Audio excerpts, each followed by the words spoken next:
Yo, what is up, guys? We are back with another review, and today we are looking at Ring of Honor's Final Battle 2024 pay-per-view, emanating from the Hammerstein Ballroom, the iconic Hammerstein Ballroom.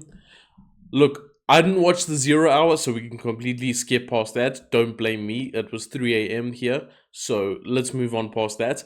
Let's move into the very first match, and Ring of Honor is something I really tried getting into for a while, and then fell off on because a lot of ROH TV feels like AEW Doc or AEW Elevated or whatever the case is. But the pay-per-views, I make sure to watch every single time, and this time was no different. With the very first match being Mansoor, I don't know what he's called anymore, with Marseille or Mace Madden, again, what are these guys called now, versus Atlantis Jr. Now, Atlantis Jr., obviously a former ROH television champion. Brian Cage beating for the title, I think, at one of the AEW pay-per-views, if I'm not mistaken, on the pre-show. But anyway, let's move past. So, instead of honoring the code of honor, shaking hands, they touch tips. I hate wrestling. Sometimes. Anyway, moving past that, the match seemed pretty, very slow. Like, they were trying to work a technical match early on with some chain wrestling and some stuff like that, but it felt so slow. It felt like they were trying to cooperate with each other. Didn't work for me. Did not work with me. I was unimpressed with it. And I'm being a bit harsh here, but I was just totally unimpressed with it. Completely. The crowd seemed to be in the same boat as me. They were deadly quiet throughout this match. So I'm not really sure what was going on throughout this match. But anyway, let's get into some of the play-by-play action. So Atlantis tried to go for a springboard attack, but Mace pulled him down from behind and he hit his face on the apron. Mansoor then sends Atlantis from corner to corner to corner, but after too many times doing that, Atlantis then counters. Okay, so we've established that Mace or Madison, Mace, whatever his name is now a threat on the outside. And then we moved on to some of the action on the inside. And then Mansoor goes for a crossbody, but Atlantis catches him and turns him into like a tilt-a-whirl backbreaker. That was pretty decent. Atlantis goes up top, but Mansoor distracts him. Oh no, but Mace Madden distracts him. And then that allows Mansoor to toss him off the top. Sorry, I was reading here. That was not good. Mansoor then hits a moonsault off the top rope, but then Atlantis Jr. kicks out. Atlantis Jr. hits like a wheelbarrow German suplex onto Mansoor, and he goes into the turnbuckle. Pretty nasty bump, but yeah. And then he follows that up with a frog splash, but misses the frog splash attempt. So didn't really get all of it. Then Mace tries to get involved again with Atlantis as he goes for like another springboard attempt or something. But guess who pops out of the ring? And don't ask me why he popped out of the ring, but guess who pops out of the ring? It's Danhausen. Danhausen has finally returned to the world of wrestling within Tony Khan's world, and he is back with vengeance as he curses. No, the match ends. Sorry, I'll get to the cursing and all that. But he basically punches Mace in the dick, like he says. And that then allows Atlantis to capitalize on Mansoor. He lands the frog splash, gets the win. Like I said, not the greatest opening match whatsoever. The crowd was quiet until Danhausen appeared. Anyway, after the match, they try to attack Atlantis. Danhausen gets involved. He stops the attack. Then he curses Mace. He puts the teeth in his mouth, Danhausen type things. And yeah, then there was an awkward little raise the hand between Atlantis and Danhausen. Probably the weirdest combination you could get. But Danhausen's back. I guess that's all that matters. The match was not great whatsoever. I gave it 2 stars, and I think I'm being generous with those 2 stars. It was just boring. It was just boring. Everything was executed very slowly. They would look like there was a lack of pace. Yes, they had some good moves. They landed a moonsault. They landed a frog splash. There was a springboard here or two. But those things don't matter if your basics are on great and if everything looks slow and coordinated. So yeah, 2 stars for me. We then moved on to Katsuri Shibata taking on Tommy Bellington. Tommy Bellington, obviously the nephew, I think, of Dynamite Kid. So interesting to see what he has to offer here. We've seen him before. I think he faced Jericho and Dynamite, and he's made appearances here and there. Obviously, Tony is trying to build him up as he's very young and very green.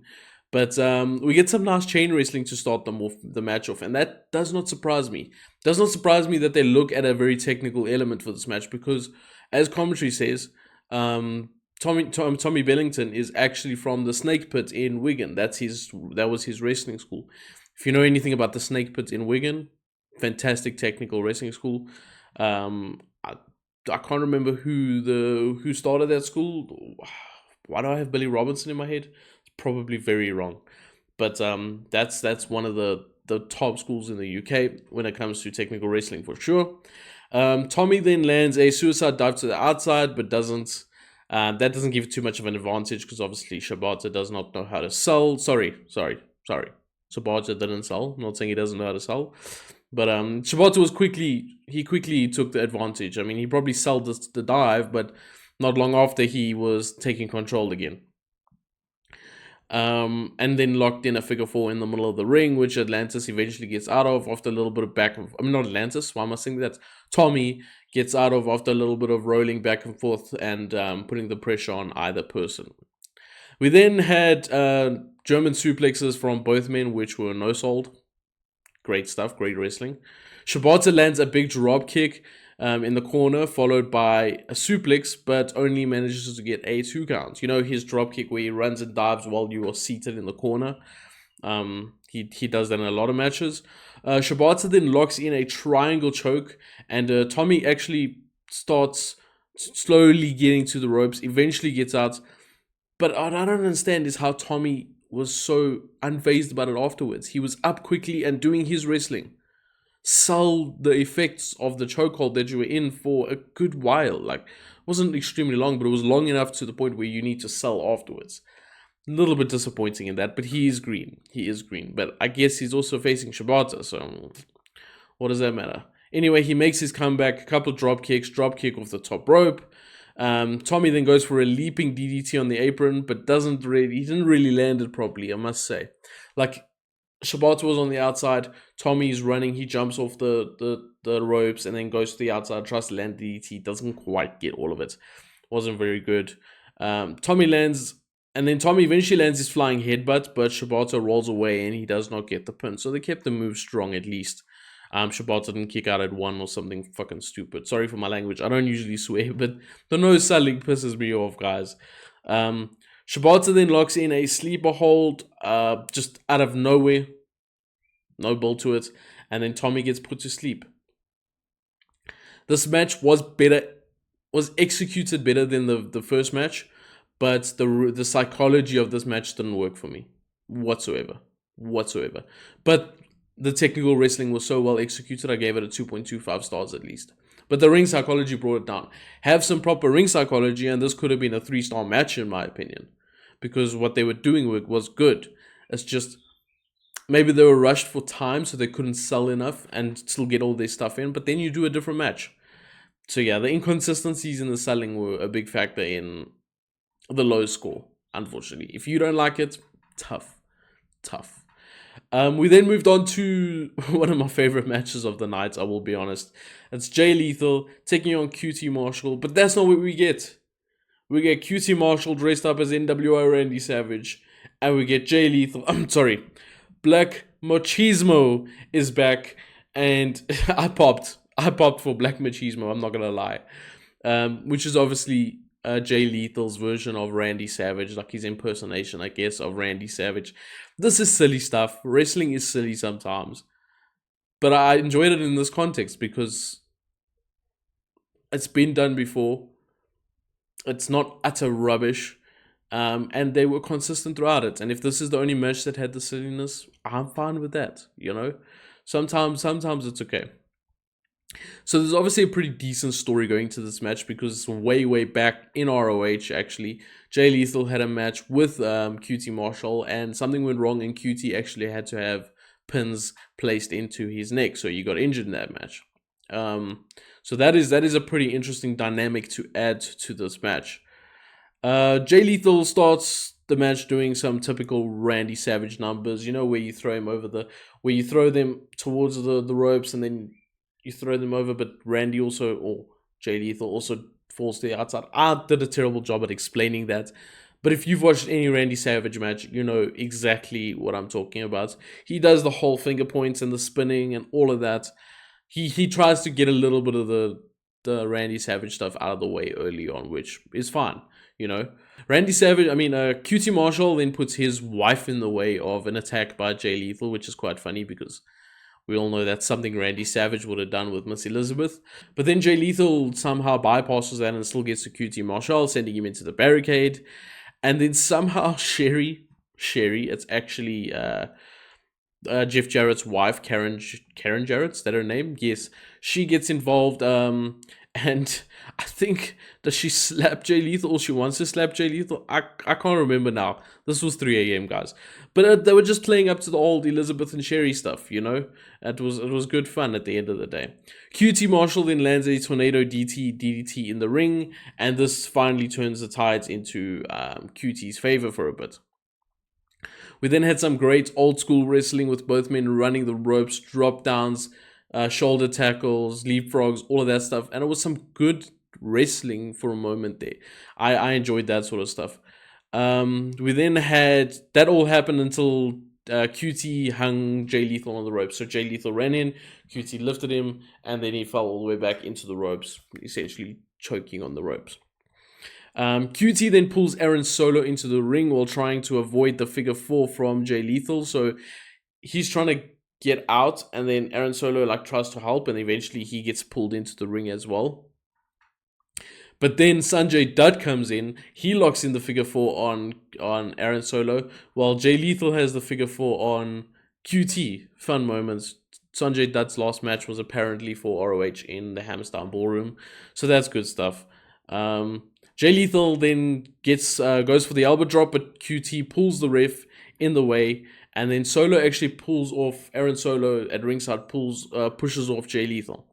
This is when Karen Jarrett goes to slap Aaron Solo. He grabs the arm and cue Jeff Jarrett's music, and the crowd goes mad. The crowd popped for Jeff Jarrett, and I love it. He came out with a guitar. He eventually hit Aaron Solo straight over the head with the guitar. Huge pop, of course. This match was just full of shenanigans, full of utter rubbish, but I loved it. It was good fun. It was really, really good fun. Lethal then landed the elbow drop, but Marshall actually kicked out. That was quite surprising. And then that would have been the perfect ending, I do think. I do think that would be the perfect ending. But if it was to end there, we wouldn't have got some of the decent offense and decent action back and forth between Jay Lethal and QT Marshall, where they're basically both going for the lethal injection, including QT Marshall doing a handspring. QT Marshall tried to do a handspring. Eventually, though, Jay Lethal lands 2 lethal injections, gets the win. 1, 2, 3. Really fun match. Overbooked to the gills, but I loved it. It was good fun. I gave it 3.5 stars. I gave it 3.5 stars. Shoot me if you want. But I found it so entertaining, so fun. And the action at the end was really, really good as well. QT Marshall, maybe he's not as bad as I think. We then moved on to the very next match, which was Red Velvet, the champion, taking on Leyla Hirsch for the ROH Women's Television Championship. This is another match, guys. And it might sound like I'm shitting on this pay-per-view, but I'm not. You'll see towards the end of this pay-per-view, I gave some good ratings. Some really, really good ratings. So it's just a matter of the things they're going for don't make sense. Okay? So, opening start of this match, I was encouraged. Great lockup, looked like a real struggle, and I'm like, okay, these women are here to fight. Because instantly when you see a lockup that looks like a struggle, and not just a lockup that looks like we're going to transition to something else, you know it's going to be a good one. I spoke about this in the Mercedes Moné Hazuki match that happened recently. So that I'm happy with. We then get some takedowns by Leyla Hirsch, showing her wrestling acumen. But eventually, Red Velvet sends Leyla into the ropes with like a wheelbarrow counter type move, which she then follows with a double knees to the back of Leyla Hirsch. Leyla then sells her elbow, which the ref comes to check, but Red Velvet then capitalizes off the ref lets the match go, or lets the match continue. So I'm like, okay, there's an opportunity for Red Velvet to work. She can work that arm all match long, and Leyla Hirsch can have a big comeback, and then whatever the finish is, we can work towards that. But no, Leyla Hirsch continues to fight like normal. This is where Red Velvet should have got some serious heat on Leyla Hirsch. Targeting the arm, targeting the elbow, targeting the shoulder that was already injured going into the match. So it makes it even worse. It's not like this was off the call. She had an injured arm going into the match. The same arm. So work it.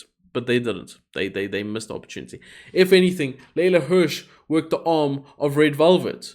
Which I get it. You're trying to get your get back. But I'd say the first thing would be for for Red Velvet to work the arm.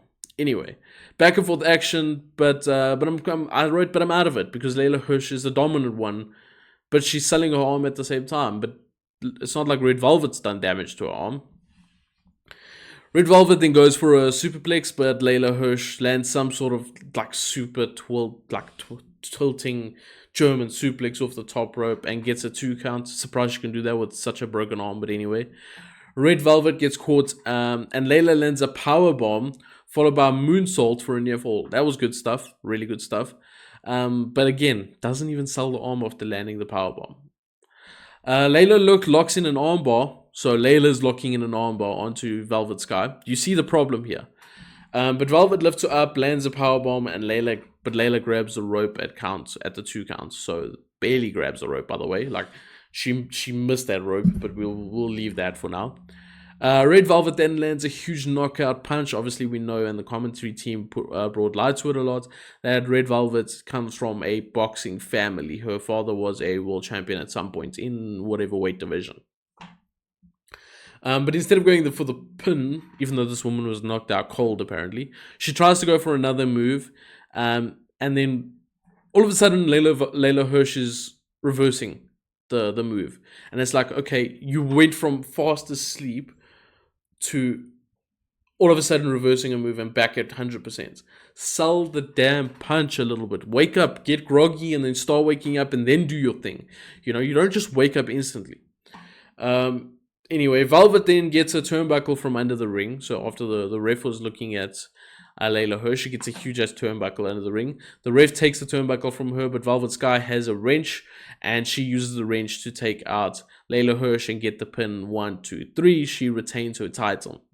I wrote here, good finish, because that is a good finish. You're building heat on the heel champion, and you're still keeping the face look strong.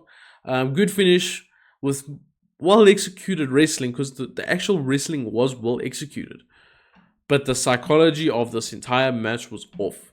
The things they targeted, the things they didn't target, the lack of selling was off completely. So therefore I gave this match 2.25 stars. Arguably I should give it less. I should probably give it less. No match, some of these matches that are put in the 2-star category could have been 1 stars. But I felt in every match, except for the first match, that they worked hard. So I felt I couldn't give anything below 2 stars. The match might have been boring and lacked psychology, but they worked hard and they executed what they did well, even though what they did was not good in my opinion. So I can't give it below 2 stars. I just can't. So it's just slightly below average. Anyway, let's move on. We then have Lee Moriarty in a open challenge for his ROH Pure title. He's decided he's having an open challenge, and I wrote you, I'm expecting Nigel McGuinness. And who did we got? We got Nigel freaking McGuinness coming out to accept the challenge for the opening, or for the open challenge for the ROH Pure title. And Shane Taylor and Nigel get on the mic. Nigel calls Shane Taylor a pussy. Forgive my language, but that's exactly what he called him. Shane Taylor then says, you are what you eat. And then Nigel McGuinness says, oh, then you must be Lee Moriarty's ass, because that's what you eat. Yeah, some funny promo work, to be honest. I'm not gonna lie. Then Nigel McGuinness asks for ROH Pure rules from his day. So the old ROH Pure rules, which means no judges, which means no one strike allowed. If you land that closed fist strike, you lose a rope break. So yeah, they went the old school rules, and I kind of enjoyed these rules better. It's a lot less convoluted, makes a lot more sense, allows room for a decent match with a decent story to be built. Let's move into it. Some decent chain wrestling to start the match off. Of course, there was. There was good wrestling throughout this whole match. It's Nigel freaking McGuinness and Lee Moriarty, who is probably actually an underrated technical wrestler, but one of the best technical wrestlers out there. It's just he's underrated because he's not seen as one of those best technical wrestlers out there. Nigel then shows his experience early on as he sends Lee Moriarty into the ropes and then forces a rope break from Lee Moriarty, even though he didn't need or want one, which is something Nigel did back in the day as well, apparently. We'll get into that one day when we get to ROH. But apparently that's something he did back in the day. So there is a point lost for Lee Moriarty. Great stuff. Great. That's how you build this match. He's obviously trying to get all his rope breaks down and then land some sort of submission to hopefully take out Lee Moriarty. Nigel then also fakes like a close fist shot from Lee Moriarty when the ref is not looking, and then the ref deducts a point as well. So now Lee Moriarty is on 1 point, one more rope break left, and Nigel McGuinness still has all three. Fantastic stuff. Shane Taylor then calls for a second ref after this happens, as he's not happy, and that second ref does come back to bite Lee Moriarty and also help Lee Moriarty throughout this match. So good back and forth action finally leads to Nigel having to use a rope break as well, as I think I think Lee Moriarty locked in the Motor City stretch, which he used multiple times in this match, and to very good use. Nigel is then having some sort of conversation with Shane Taylor on the outside. Lee Moriarty comes in for an attack. Nigel gets out the way. He accidentally hits Lee Moriarty.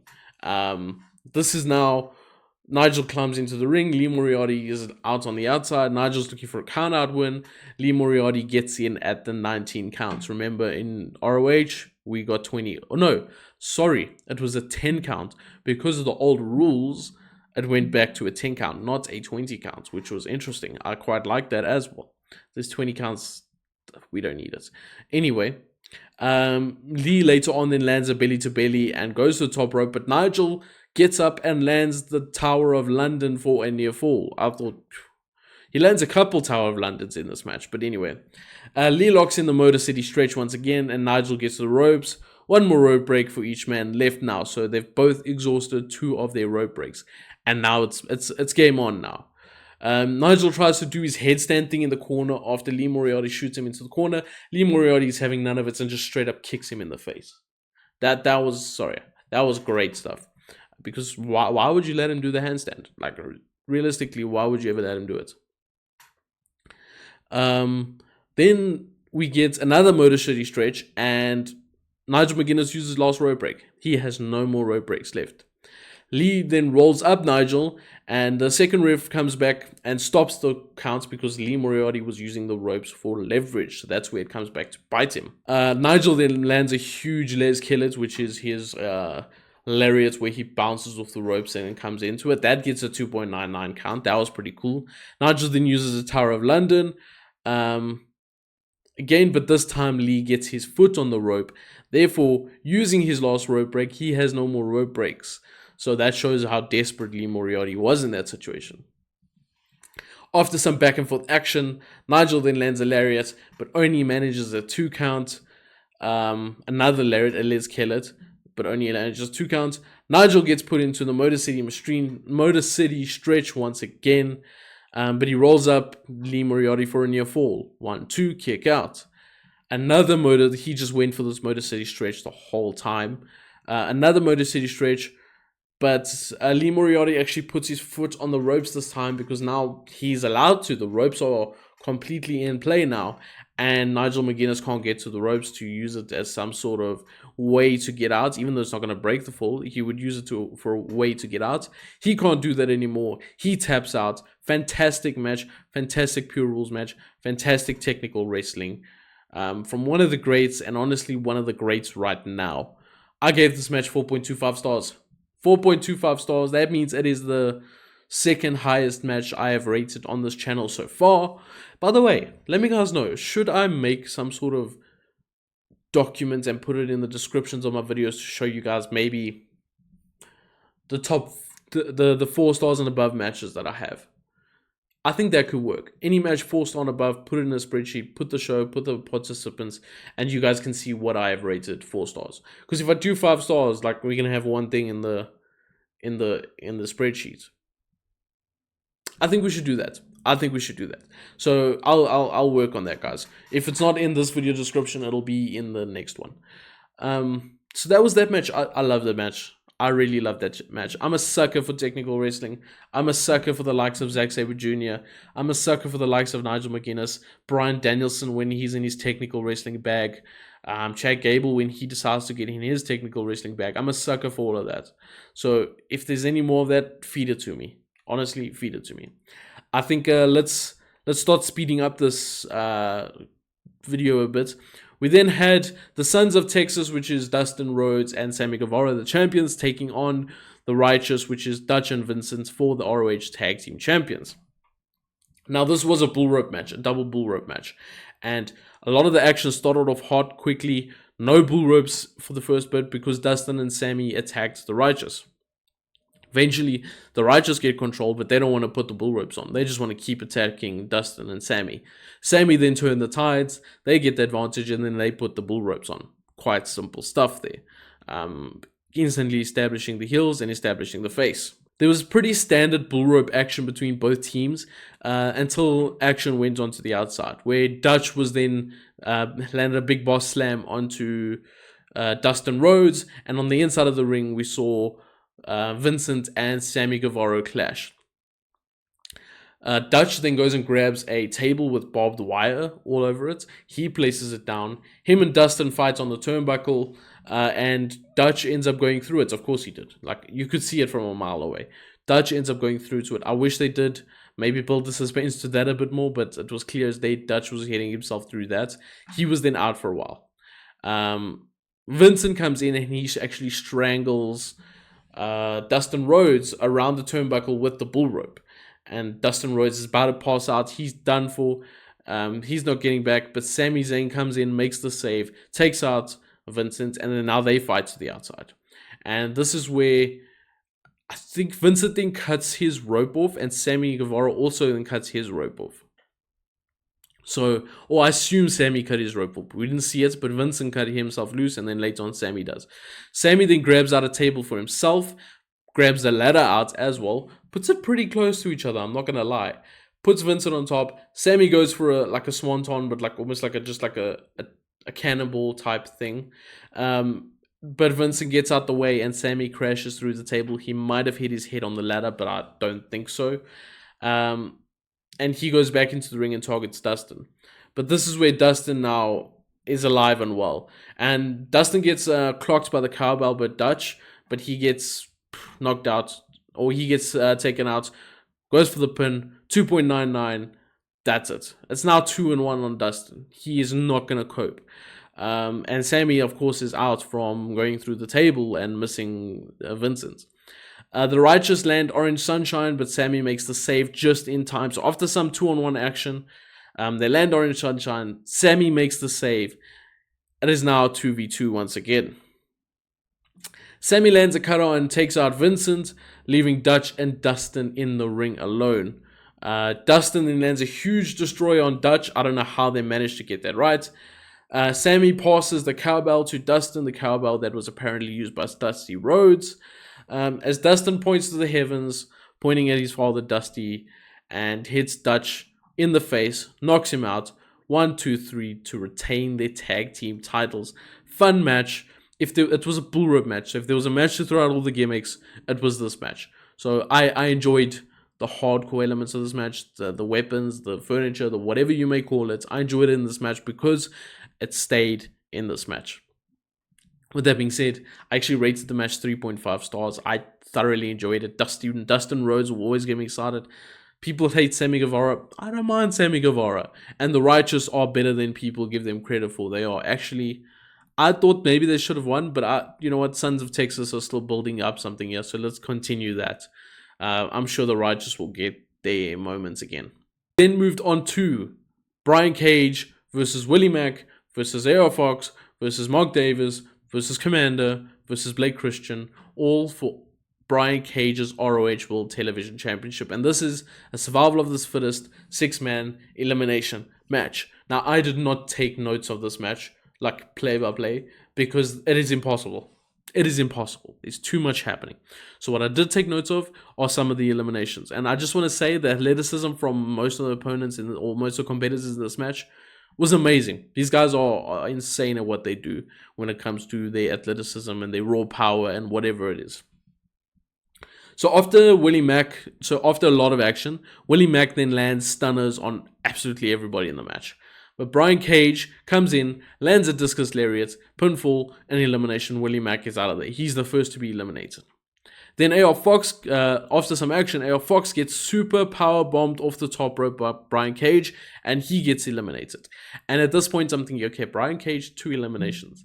He's either going to absolutely dominate this match, or they gave him those 2 eliminations because he's going to be eliminated at some point. And I was right, because Mark Davis lands a huge lariat, followed by a pile driver, where Brian Cage was stiff after that pile driver, and gets the elimination. We are going to have a new champion in this match. Straight after that, Blake Christian low blows and rolls up Davis and eliminates him. So now it's down to Blake Christian and Komander.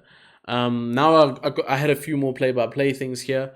So Komander tries to go 100 miles per hour, but Blake Christian surprisingly slows this down towards his match type, which is a mixture of both.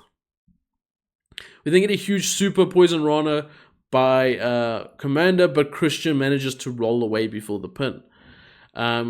Christian pushed the ref into the ropes, causing Komander to fall off the ropes when he was trying to do one of his rope walks, allowing Christian to land some sort of curb stomp, which looked nasty.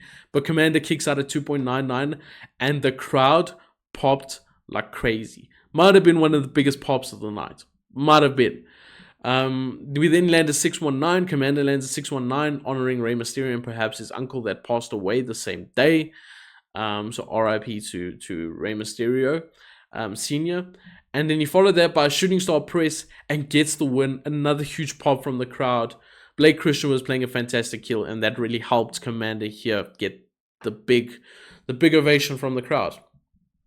This was a fantastic match. I don't usually enjoy some of these matches, but I gave this match 4 stars, guys. I enjoyed it so much. I think I enjoyed it because there was so many different styles. There was Willie Mack, there was Brian Cage, then there was there was Mark Davis, who was just hard hitting Stan Hansen style. Then we had the high flyers in Blake Christian and Komander. I enjoyed it so much. I don't think you could have given it less than 4 stars. So fantastic match. Really, really good stuff. Okay, now we're moving on to the co-main event between Matt Cardona and Chris Jericho for Chris Jericho's ROH World Championship. Now, I have a lot of play-by-play stuff in this. This video is going on a bit long now, so I'm going to shorten that a little bit. Matt Cardona firstly makes his entrance from 34th Street on the outside. I'd like to think Matt Cardona was walking around for about 2 hours in his ring gear. I don't know why. I would just like to picture that, okay? On the streets of New York. Anyway, this match, I said, could have gone either way. Could have been a banger or a snooze fest. And it was a snooze fest. It was a snooze fest. There was a lack of chemistry between both men.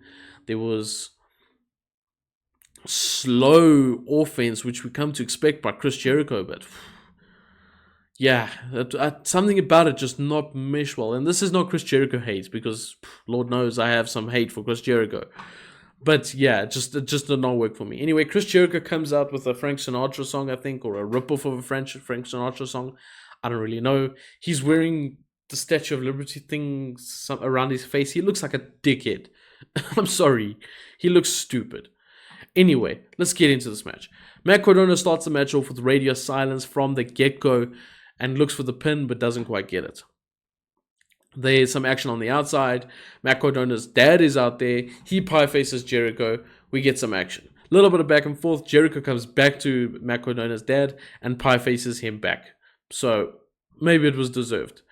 Jericho lands a big back body drop onto the ramp, which then turns the tides into Jericho's favor.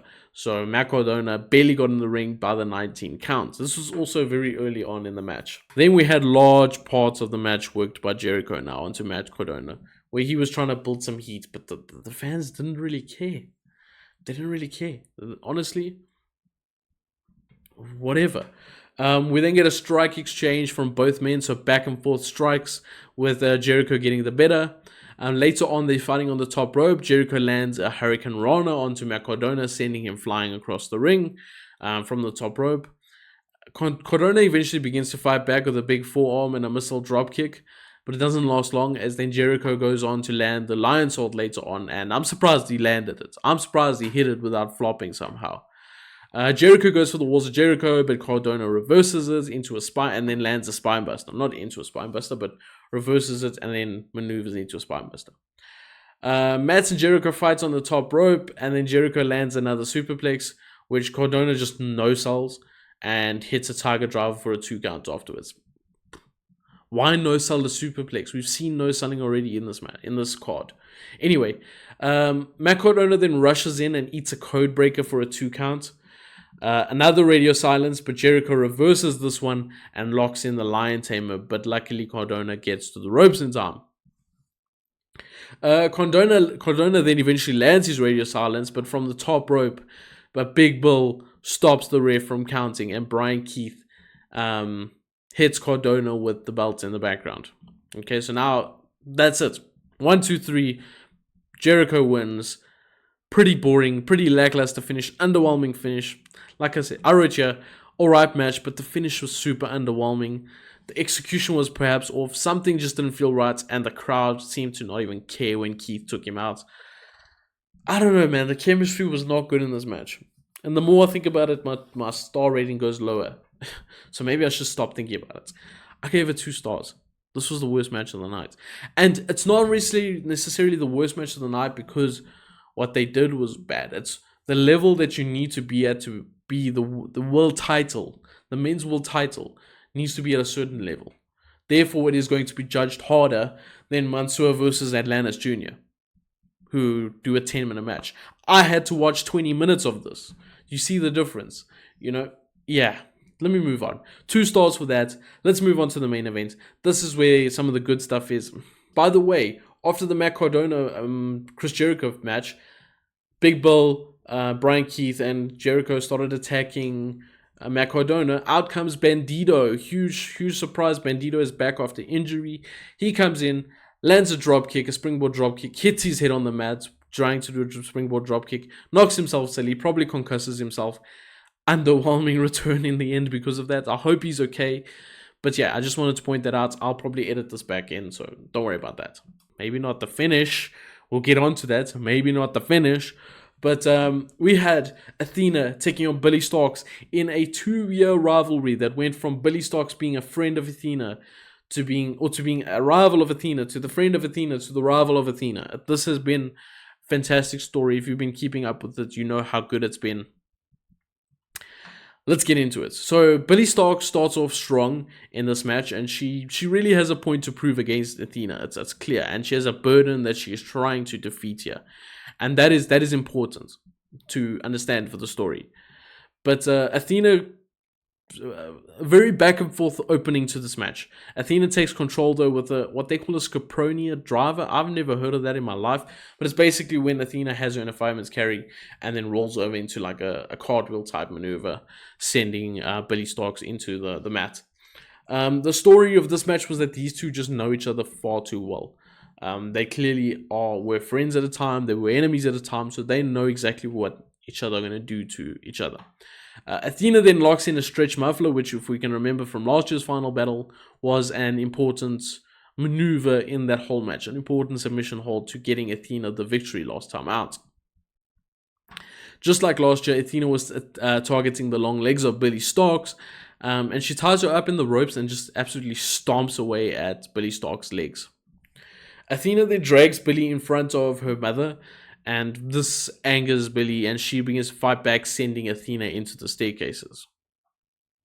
But then shortly after, Athena lands a huge pop-up powerbomb onto the floor, sending Athena into the ground, into the mat on the outside. Billie Starkz then begins to fight back, and she lands a huge DDT onto Athena. Billie lands a brain buster onto her knee and goes for a pin, but Athena kicks out. Nice fall away slam from the top rope by Athena to Billie. She goes for a pin. Billie kicks out. Athena then lands a springboard crossbody for a pin. Another 2 count. Lots of near falls in this match. As you can see, lots of near falls. Then Athena goes for the yo face, but Billie reverses and lands a German suplex. Really nice move. Billie needs to work on her miss strikes, by the way. You know when a wrestler goes in for a clothesline but purposely misses? Billie needs to work on that because they look terrible. She just walks in with a straight arm. She needs to work on that. Great wrestler, but that is one of her weaknesses. On the apron, Billie reverses a move, and Athena lands the Alabama Slammer. No, sorry. She lands an Alabama Slammer onto Athena, sending her straight into the apron. And then lands a clean swanton bomb from the top rope to the floor. Then throws her in and lands her finisher, but does not get the pinfall. Athena kicks out at 2.99.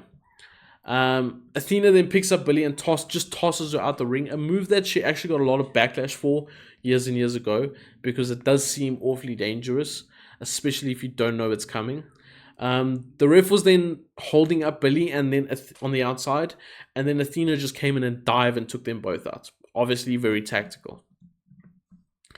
Lexi at the ringside then gives Athena the mic to use on Billie Starkz, but Billie kicks the mic out of Athena's hand and hits some sort of maneuver, but the ref comes in with a slow count and can't quite get, and Billie Starkz can't quite get the win.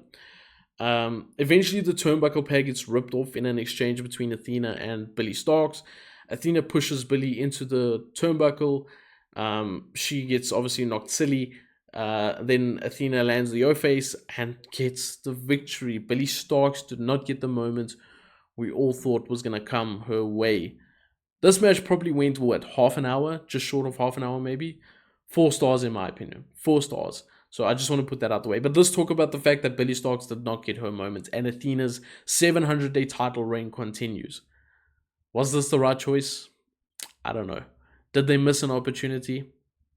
I think so. I think it gets to a point where you just tease it too much to the point where people don't care. This was the right moment. This was the right moment in my opinion. And I think they fumbled. I really do think they fumbled. You guys let me know what you think. Did ROH fumble with Billie Starkz here? I'm not saying Billie Starkz is now buried. No.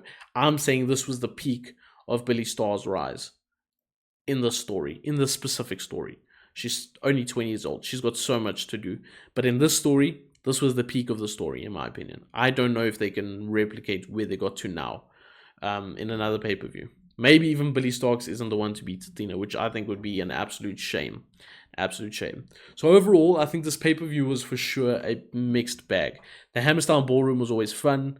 Some of the matches were really, really, really good, and some of the matches were just poor. There was no middle ground, really. Not really, which is quite odd. But nonetheless, that was ROH Final Battle. You guys let me know what you thought about ROH Final Battle, and we'll see you guys in the next one. And I think it's time to start doing some retro pay-per-views now that we got all this busy week out the way of current day stuff. We'll see you in the next one. Take care. Peace.